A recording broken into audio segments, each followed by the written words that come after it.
Welcome everyone to a not quite Newsday, not quite regular episode of us testing the new setup. So very sorry that you haven't seen any episodes in quite a while, but we should be back in business now. And luckily, to save my ass as usual, I actually have Sinzar with me today. Hey, Sinzar. I am here to carry it as usual, like you say. Carry it, like your back has to hurt so much. Like, do you have back problem? Like, can I, buy you a massage, give you a massage? You know what I'm saying? I would not say no. Great. All right. So, wow, a lot of stuff has happened, and I feel like I've been out of it. So the reason why I was out is because I started a new job, lost my old computer, and forgot to carry over all the setup. So it's been just hell on earth. At the same time, my house is being remodeled. So I've basically, it's been really, really tricky to get anything up and running. But now I'm back. But I feel like I've missed everything in FFBE. So, Sinzar, before we get into the units, you were telling me something about a shard problem. Like, what's up with that? I've seen some people in Discord talk about it too. Yes. Okay, so you know how last week the shard shop reset like twice in the middle of the week on top of resetting after maintenance anyway? Yeah, I was very happy about that because I got my Titus to EX2, so that was super nice for me. Mm-hmm. So that was apparently a big whoopsie. That wasn't supposed to happen. Well, obviously. So the way it's explained in the news is basically when they copied over the JP UI update, they apparently copied over the JP shard system as well. And in JP, there's a permanent shard shop that just automatically resets on Sunday evening, depending on your time zone, every single week. It automatically refreshes with 10 shards. And you can buy 10 shards of any permanent unit in the game permanently, forever. And they're always there. They reset infinitely. You can still go back and buy like Axstar shards from the first or the second, whatever. You get it. Oh. It's reset every week. So instead of getting like the 50, so just if I compare it to GL immediately, right? Like instead of getting the 50 shards as soon as the banner ends, I'm going to get 10 shards per week of that unit, but forever, right? Yes, and they cost lapis. There is no VIP coins in JP, so it's 1,000 lapis for 10 shards. But I see Tsuki shards now for VIP coins, though. Yes, yeah. Well, the VIP coins are a global thing. Okay. So when they merged the code, they put our VIP system into the code of the JP shard shop, not realizing it is apparently hard-coded to reset every week, whether they wanted to or not. They can't. That's like a built-in function of the game itself. Wow. So it's reset. That's why it reset. That's why it reset when they first put it in, because it was a new system.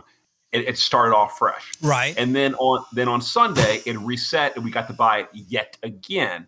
And it would keep on resetting infinitely every week.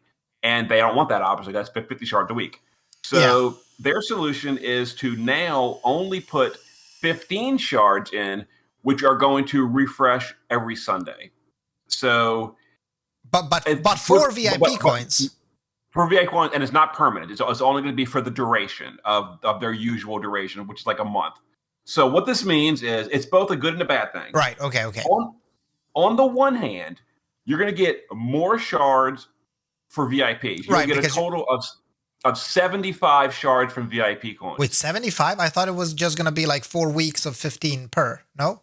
It is. Plus when they first go in. So they're going to go in, like, for example. So it's being refreshed 4 weeks addition. Okay, I get it. So technically 5 weeks then. So we get 70. Wow. But that's a buff. I mean, sure. Direct reaction is, yes, it's going to take us longer to get these shards, right? Like, obviously, before you could just wait until the banner ends and immediately get your 50, and many people relied on that to get the EX2 often. Like, that was the budget EX2 option. But I guess now you have to wait for 3 weeks, a lot longer. Right? Yeah. More than that. So you got to wait the original 2 weeks before they even go into the shop. Right. And then once they do go in, you've got to wait, assuming you want to get the original 50 that we used to get immediately. So it would be, okay, let's math this out. So on Thursday, 15. That Monday, 15, we're at 30. Week 2, 15, we're at 45. So it's going to be 3 weeks after the banner comes. So 5 weeks from the unit release before you get your 50 shards. That so 5 sucks, weeks. though. I can get why people are upset about that. But why doesn't Gumi fix that by just releasing the VIP shards on the day one of the banner? Because it's like, so it's only 15 shards, so it's still not going to help you get that EX1, right? Like they kind of get what they need, which is they want people to pull. But then people wouldn't have to wait as long, because technically to get those 50 shards, it would almost be the same if they did that. Your question is why? That's a great question. There has been about 542 different suggestions and better ways to handle this that players have recommended. Right. But they're doing it the Gumi way. Yeah, so but that's so weird, because like my immediate thought is that units can sometimes can suck 5 weeks after release. I'm sorry, but that's just how it is, right? And a good example, I just shittered actually no, that was a bad example. Let me forget that example. I mean, if you get a strong unit, you might want to use it on that event or on the event that comes directly after. So if we have a DV now, that's your time to use Riku and fucking never again, right? Like it's almost like that in this game, right? Exactly. And what they could have done is, for example, just like added 50 shards for the week, and that would, I guess, hurt players that like to wait weeks later. But I mean, you could just add 50 shards for 1 week, make them buyable. If you don't buy them that week, well, you missed out. Yeah, they could also do something like, like you said, put them in on day one. That way, by the third refresh, that's 2 weeks later, we're at like 45 out of 50. So we're almost at where we used to be. It's close enough. Then 1 more week, they get the rest of it. Or they could have, for example, like Sicidus recommended, just bypass the JP shop entirely. Put the shards on like a Moogle in the far plane that can be directly edited however you want. Yeah, I like that idea. I mean, like it does. I get it that with the new UI upgrades, they'd want to put stuff in the shop because the shop now is kind of nicely categorized. Although nicely is, I guess, a matter of opinion, but it's categorized and it's there. So they could have definitely. I know they want to, but I like Sicidus' suggestion. It could have just gone into the Moogle, and we would have all been fine. Exactly. Yeah. So there's a whole bunch of better ways to do it, but this is how they're deciding to do it. So, like I said, it's both a buff and a nerf. You're getting more shards over time, but it's over time. Yeah, and I definitely get the drama. Like I get the drama. I get why people are upset, because units are fresh. Really, like it's when you get the unit, you really want to use it. Actually, you know what? I thought of an even better example. So I got fucking Titus on his banner. I'm going to get to use him on 1DV and never again. So if I didn't have the chance to EX2 him, thanks to the actual snafu of the store, this unit would have never seen the light of day. And this is a unit I like. So, that literally means that if you get your shards 5 weeks later, you might not get to enjoy the units, right? Pretty much, yeah. Some units are definitely power crept within less than that even sometimes. Yeah. So, and maybe it's not even about being power crept. It's about being able to enjoy the units, right? Like you're not allowed to kind of have fun with your units. Many units become good at EX2 or become properly useful at EX2. And that's usually what people are waiting to get with those shards, right? Mm-hmm. And also with this current system, the next time we get like a limited banner, we're used to getting 100 VIP shards on day one on limited banners. That won't happen. Well, it could, but only for 1 week then, right? Assuming they did it for 1 week, yes, they would. And actually, honestly speaking, based on assuming the way I understand it, if it's hard-coded to reset on Mondays, they couldn't even do it for a week because they'd go in on Thursday, they'd have to yank them out again by Sunday. So it'd be for 3 days. Wow, but can't they they could obviously go in on Monday. You know what? I think listening to you, I really hear this is a problem. I think Gumi's going to fix this. I think they're thinking about how to fix this. I think that what is in place now is basically a Band-Aid just to make it work for a while. Oh, yeah. They said that in the news. They said the next client update is going to fix this problem. So this is just until the next client update. That being said, client updates are usually like 1 or 2 months apart. So that could be, So it's mostly Tsuki fans getting fucked over, basically, right? Because they're going to be the ones hurting. And I guess, Riku and Yuna and now even Dagger fans. because they are Pretty the ones much. suffering. Okay. Yeah, well, I mean, I get that. I definitely get that, especially with a unit like Tsuki. So I fully get that.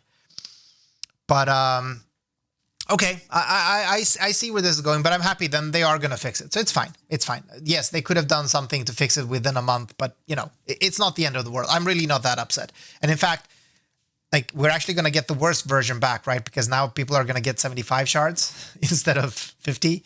So, yeah, there is a downside to it, too, is what I'm saying. Yes, they're very likely going to put it back to the old way once they fix it. Yeah, exactly. Strict 50 after every banner drops, or after every banner stops. Okay, cool. So it's not going to happen. It's not going to happen. Just for speculation, though, or just for curiosity, would you have preferred they keep it like the JP way, where it's like 10 shards per week, but forever? Or do you prefer the global way where you get 50 within a limited time frame only? So 10 shards per week forever, but only paid by Lapis, right? In JP it is, yeah. So a global, I would assume we keep the VIP coins, but instead of 50 once, it'd be 10 per week for infinity. I mean, that's really a hard question to answer. Like, obviously, that's gonna make it faster to get to EX3 for units, right? Because then, like, with the dungeon, okay, somebody needs to math this out, but it's not gonna take 200 days anymore, right? Like, it's gonna be a lot shorter than that. You're basically getting a bit more than double, so it's gonna take less than 100 days to get a unit to EX3, and that's nice. That would have been a cool bonus. But on the other hand, I really am feeling this. Like, I'm a person, I have a very hard time waiting for things and delaying gratification. We've said that many times on this podcast. I think having to wait those 5 weeks to get those 50 shards to EX2 a unit, I think that's tough. Because I'm actually thinking of the example right now. So I just shittered a songstress Yuna. And I'd actually like her to go to EX2. And I might be able to do that on reset when her shards come out in VIP shop, if I buy some Lapis shards too. And if I had to wait for 5 more weeks, I'd probably lose all interest in the unit though. Like, I don't know. I would probably lose my interest in the unit is what I'm thinking. So it's a tough question. Like, what do I care about more, EX3 or getting that EX2 quickly? What would you prefer? I think most of the time I'd prefer the 50 that global does. We get 50 immediately, and that's 50 after 2 weeks, because that, like, it makes it like upfront and it's good. But sometimes, for example, I'll off banner a Neovision's Vaughn, and I'm like, okay, I didn't really go all in his for shards because I wasn't planning to pull him. And now that I have him, I'd love to get more shards for him. But oh wait, they're gone. So that kind of sucks. No, too. for sure. I've felt that many times. Like, you get a unit and you didn't buy the VIP shards, you didn't prepare, so that unit is a sitting duck. Obviously, well, that's not technically true anymore because we do have the shard dungeon. So these units you can put in for 20 days, although that's a big commitment, and that's also 20 days longer duration for the EX3s that everyone is working on in the shard dungeon. So I don't know. I lean towards siding with you here. I do like the 50 upfront. I do like that. And I guess like EX3 gets to be slower because you get to do it in the shard dungeon. Having said that, I would love for Gumi to implement some type of system that would actually give us a chance to buy older shards from time to time. It doesn't have to be permanent. But the 20 shards you need to go from 30 to 50, so you can at least EX1 the unit. Those would be nice if they reoccur from time to time, like in some way. I don't know how, but it would be nice. Mm-hmm. We'll see. Okay, so this is okay. I'm sorry, this is totally off topic. Mm-hmm. Anyway, well, it's news. Okay, so I guess I'll tell you. Yeah. So a friend of mine was banned from Brave Exvius yesterday. And like the net message said that he was banned for abusing the refund system, and he was like, I've never refunded anything in the game. This is BS. Okay, yeah, because people usually abuse that by buying something and then refunding it immediately, and you actually don't lose the lapis you bought, but you get the money back. However, it is a very bannable offense. I would not suggest anyone to do this ever. Yeah, exactly. He said he absolutely never did. And we were kind of like, it makes sense because, this guy, he's cool. We didn't think he did. But he got banned for it. He's been going to sport. But they just put out news in the game literally just now, a emergency report or whatever. A small number of users were temporarily banned after yesterday's maintenance. This ban was completely unintended and in no way reflects the actions of those users. Our team has fixed the problem, and all of the bans have been removed. Compensation being discussed. Then they deeply apologize. So yes, it turns out that he was apparently incorrectly flagged as cheating, and he wasn't. So that's awesome. And it's not just him, by the way. I actually saw some other people. There's a post on Reddit. It seems to be a relatively small issue. Only a few people got affected, but people on Reddit were like, "WTF? I've never done anything in this game like that to has cheat." To suck. I mean, being exposed to something like this has to suck really bad. So I'm super happy they caught it and fixed it. And then they just put out news that it was a problem on the game's end. They were incorrectly flagged, and they've been fixed and unbanned, and they're going to compensate them. So that's awesome. That's awesome. So people that were, if you weren't able to log in, you're like, WTF? It's been fixed. Nice. So now they're getting probably 15,000 lapis, 160 pulls, and oh man, I'm still so jealous about the Facebook compensation. You don't even know. Okay, listen. We need to jump into these units because soon my lunch break is over and I have to go back to work. Okay. Let's do it. So we've talked about a lot of other stuff, but let's actually talk about whether we have a Final Fantasy 9 banner ongoing now. And Final Fantasy 9 is one of the Final Fantasies that has a big, well, I'm not going to say a big fan following, but a lot of people that are kind of hardcore fans seem to say that Final Fantasy 9 is one of their favorite games. And understandably so. Right. It's a great game. Have you played it, Sinzar? I would rank it as my number one Final Fantasy. Yes, yeah, there we go. My favorite one. It's a beautiful game, has a beautiful story, great character development, great depth of characters, a lot of fun mechanics in the game itself, some really tough endgame bosses. It's a great game. It's a great game. And I think it's even available on mobile nowadays. So you can probably go play it on your phone. Cool. So, we're getting two very important girls from the game. We are getting Garnet, actually, I did it again. I said Garnet before. I was even searching the wiki for Garnet. No, we're getting Dagger. We're getting, what was her name again? Determined Dagger. Determined Dagger. And then, it's a bit weird. And then the second girl we're getting is Planet Destroyer Kuja. Cool. So I sneak peeked your calcs, Sinzar. Dagger seems pretty strong in DV. She is, yeah. She's legitimately high. She's got great spirit, high modifier, and she's got the proper element to get that 100% amp from Sylvie on our currently really powerful, Thunder teams, which most people are, or at least ran last DV. Yeah, exactly. And on top of that, we didn't say this, but she's an evoker. So she won't be contending for killers, and she's using completely different gear compared to your main DPS. Right? Well, or no? Is she though? Because now we've got Tsukiko, now we've got Yuna, and on a final boss, you could, in theory, run all three of them, and evokers that's what you mean. So if you have Tsuki and if you have Yuna, then you're actually strapped for gear. For sure. Wait, hold on. Don't they have different stats? Or is Tsuki spirit too? Well, they scale on different stats, but I'm talking about basically the material. Oh yeah, for sure. Like Luna Freya STMRs and your Yunalesca STMRs and so on. Yeah. And actually for the gear itself, it's kind of shared too, because Rydia's headband goes on both of them. True. The chest slot would be different between the two of them, but yeah, it's still a whole lot of overlap. Yeah. Okay.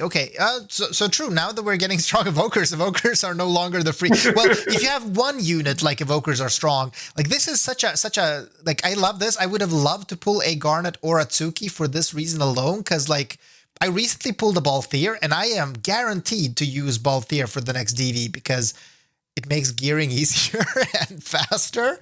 I would have loved to have an evoker for this very same reason. That's okay, but you're right. But she's strong though, and she's a thunder evoker that's spirit based, right? Yes, correct. And so I'm gonna now cheat a bit and go back to the wiki because I already forgot what she actually how she actually works. But is she a true Brave Shift unit? No, she's a trans shift. She is a trans. Basically, the theme. I'm pretty sure, 99% sure she's a trans shift. Yeah, she is. So she basically is like any other evoker we have got, or many other, I'm going to say, evokers that we have gotten, is that she seems to be evoking in her shift form. Mm-hmm. Yep. And she also has things that she does, like the 50% amplify field, and that won't work on evokers, but it does buff the rest of the party by 50%, which is huge. Yeah. And also, now this is kind of like the drama part, she also has a skill that goes kind of like Balthier Fran, where she buffs up Zidane, but Zidane did not get his upgrades on Global, so even though she does still have the skill to buff Zidane, Zidane is outdated and it's kind of like worthless. But was this even good in JP? Yes, in JP they don't have Sylvie, so they had no way to buff up Dagger's modifiers. They do have the single target 100% Thunder Amp from Sakura, but they would usually give that to someone like Balthier or something instead of her. But yeah, so what she would usually do is you would bring her for the field, and then you would bring Zidane, and Zidane with his buffs is an 89 defense breaker, which is the highest possible in JP. Right. So you'd bring Zidane, you'd bring a Thunder team, you'd bring Balthier, and you would use you'd use Dagger's field. You'd break with Zidane, you'd amplify the party with Sakura, and you'd give like the 100% amp to, for example, Zidane or something, and then you would use Dagger to buff Zidane, and you'd bring like Balthier, and that would be your whole party, and you'd do a bunch of damage. Okay. And that was the way it worked. Interesting. Now on Global, we've got AoE amplifies, so Zidane isn't quite as big of a deal because now the whole party has an amp, including Dagger. Normally, you wouldn't give it to just Dagger in JP. That was you had one person to pick, right? And it would usually go to like Balthier or something. Yeah, exactly. Because but now that Sylvie broke the meta and then Tsuki came in and shat on the meta again, we're kind of having a different situation. So okay, so not as strong, but I mean, still she's a very strong evoker for DV. Just doesn't have that. It's again a shame. You know, I'm almost tired of complaining about this, but it's such a shame that they're not upgrading old units. I see no reason to do it other than, you know, like laziness. I guess like not enough time if you want to be nice, but still, it's such a shame. And especially since this, I mean, obviously these are the two main protagonists from this great game, right? And for the same reason that people were pulling on Final Fantasy 12, although I don't know what the fuck is wrong with them, for the same reason people were pulling on Final Fantasy 12, you know, that's the same reason you'd be wanting that iconic duo in your DV team. And they've kind of taken that from us. And that I think is really bad. Mm-hmm. Yeah, it's frustrating. Super shame. But yeah, so she seems like a great unit. Again, has those fields which are super strong and complements Sylvie really well. Like if you don't have Tsuki, this is, well, probably as good because this is an amp field, whereas Tsuki's fields are much better for evokers because that's a imperil field. But this is probably, I don't know, somebody should math this out, but this is probably stronger for the non-evokers though, Dagger's fields. Oh yeah. Now this is kind of weird because these elements kind of overlap on the light element because she does have a 50 light amp field and Suki has a 30 light imperil field. So those would work. Yeah, and then Suki could chain light element for good damage, but Dagger has no light damage at all on her kit, so she'd be like standing there. Or she could buff Zidane, but no. But hold on, wouldn't like any of Tsuki's fields then work with Dagger? Because Dagger could be doing her lightning amp field, and so yeah. But what I'm saying, if you're doing the lightning amp field, Suki has no lightning imperil field. Oh, she doesn't. Ah, shit, I forgot that. No. Okay, yeah. So you can't really combine those if you wanted to do a pure lightning theme, then you'd have to bring what, like old Sakura, right? She's like the only Imperil field we have. Yes. If you want to do an Imperil field, it'd be Sakura. But at that point, like, It's definitely not you're worth not it. bringing you're not bringing it just for that 25 Imperil field. Yeah, for sure. Because guess what else we skipped? The crowns for Sakura to upgrade her field. Yeah. Okay, this is so weird. I don't know what's happening. It's like these old units not getting these upgrades. Yes, these old units got really good upgrades. I mean, we're still missing Nickel, right? Like we were supposed to have him a long time ago. Mm-hmm. So yeah, and to be honest, like I kind of understand skipping Nickel, because skipping Nickel does mean that Yuna is less dead in the water, if you know what I mean. But for, skipping Sakura, like, okay, maybe, so I guess like Dagger would be less. Although Dagger has so much more. Like, it's not like Yuna, who basically has her one thing. Dagger actually has a lot of her personal contribution as well. So I don't know why they would skip Sakura's upgrades. Makes no sense. Super shame. They're not upgrading old units either. I am super sad. I'm also super sad because I haven't pulled Dagger yet. I would love to pull her because she is a very cool unit and I love her sprite. And she comes from a really good game, like an actually good game, and not like that garbage fire that Final Fantasy 12 is. Okay, so the other girl on the banner, as we already said, is Planet Destroyer Kuja. So what does he do? Like, is he a breaker, it seems like, and a magic damage dealer? He destroys planets. It's right in the title. He destroys planets. He is a planet destroyer. Like, man, like I keep doing this joke that Kuja is a girl, and that's only because the first time I played Final Fantasy IX on my PlayStation, I was convinced Kuja was a girl. And there's this scene, I don't know if you remember it, Sinzar, if it's been a long time, but in Burmecia, when you kind of like in the ruins and there's this rain and you get to see him and he's like doing his whole Britney Spears thing with the crop top and like naked stomach, right? That's the first time you're introduced to Kuja with his like actual full CG movie. Right. Yeah, the whole party's laying there all like basically half dead because they fought Beatrix, and Kuja walks up in his thong and he's like, I'm the boss of the game. Yeah, and I was like, I don't know if they didn't do any pronouns in that scene or something. I was for the longest time in that game, I was convinced Kuja was a girl. Until I saw somebody call him a he, and I was like, wait, what? Okay, good for him, Okay, but we do have Kuja. He's destroying planets, but is he really though? Is he actually strong? No. Not really. No, he is unfortunately just the copy paste of the JP Breaker template. Emperor. So yet another huge Imperil then, right? Yep, he's the light element in peril.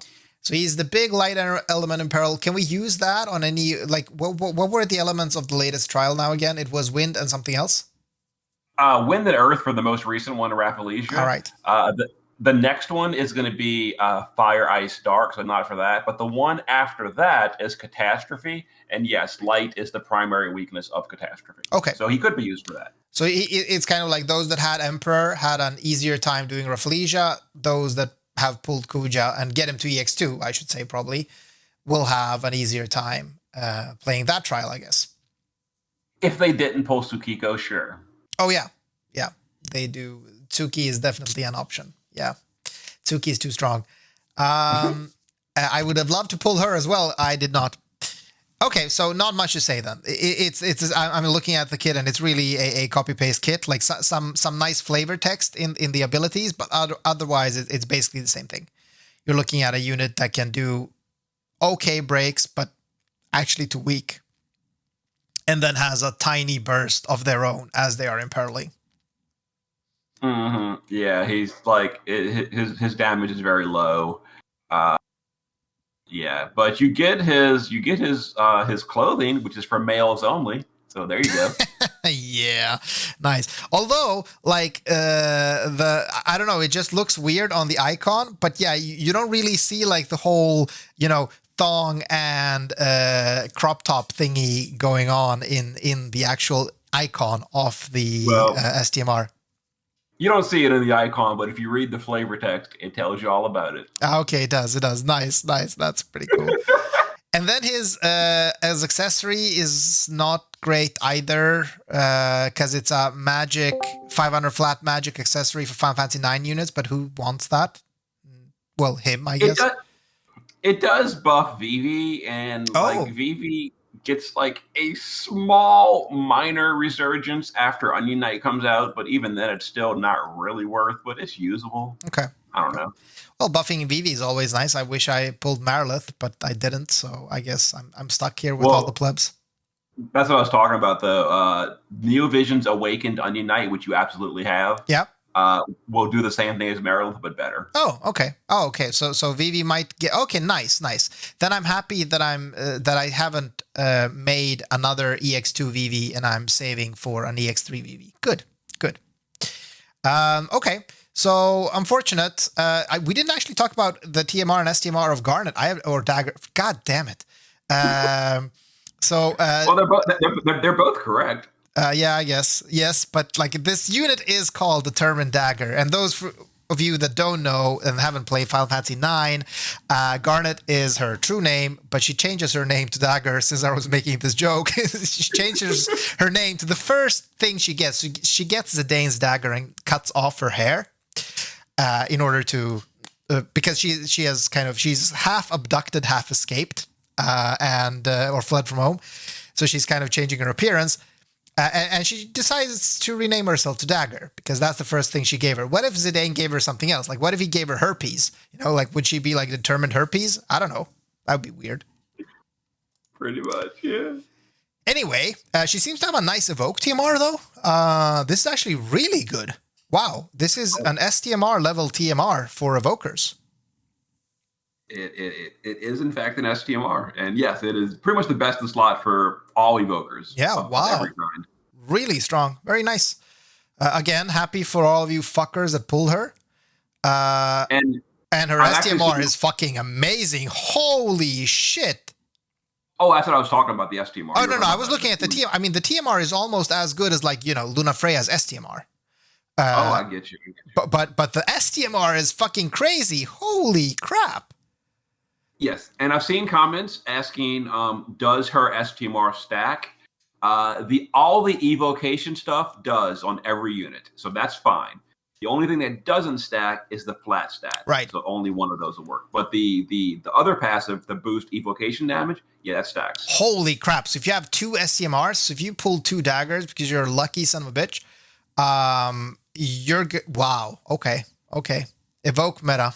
I like it. I'm just sad that I've always loved Evokers. I've always played with Evokers. And for the first time when their meta is actually here, I don't have Evokers. So that sucks. Well, actually, that's not true. I did have Terra when she came out, obviously. So when that meta came out with Evokers, I did have the Evokers for it. But not for this meta.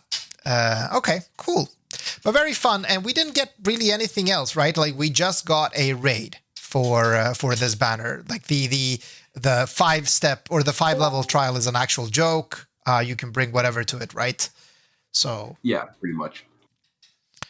And yeah, that's kind of the whole week of content. Not a whole lot going on. Not a whole lot going on, but a lot. If you're a Final Fantasy 9 fan, you get to use these amazing units, and you get to use Zidane. And oh no, wait, you don't. Yeah, fuck you.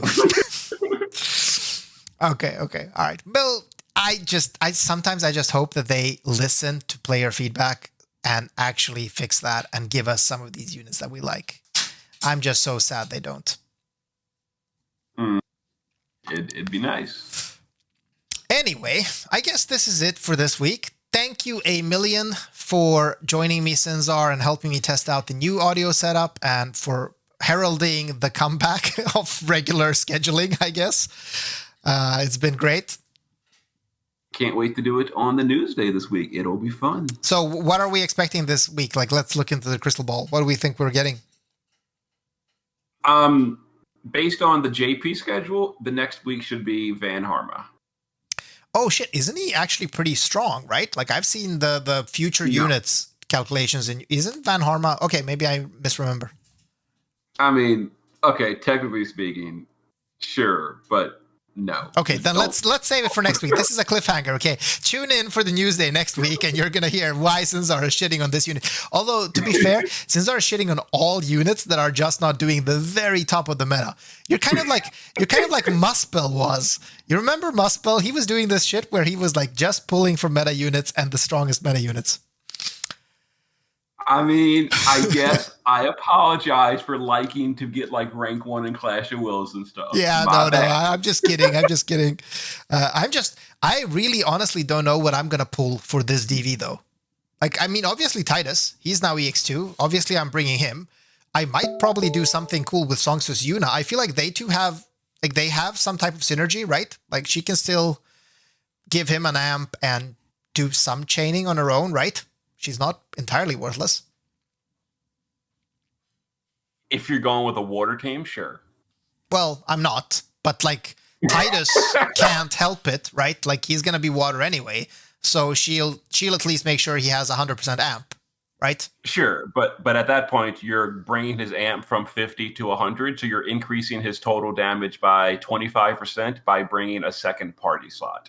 Yeah, but I guess the benefit of Songstress is that she at least isn't like she can at least do something. Like she does do some damage with her LB, right? Right? I mean, I guess so to Sylvie when she changed her Bolt and Strike skill. Yeah, that's true. And how many times have I used that? Okay. Let's see what happens. I might even bring Bolt here. Okay.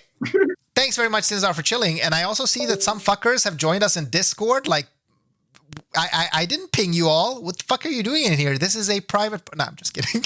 You're all very welcome. Okay. Finally, a new episode. Let me see if I can also now figure out the video stuff so that this can actually go out. Thanks again, Sinzar, and have a great day, everyone. See you in a bit.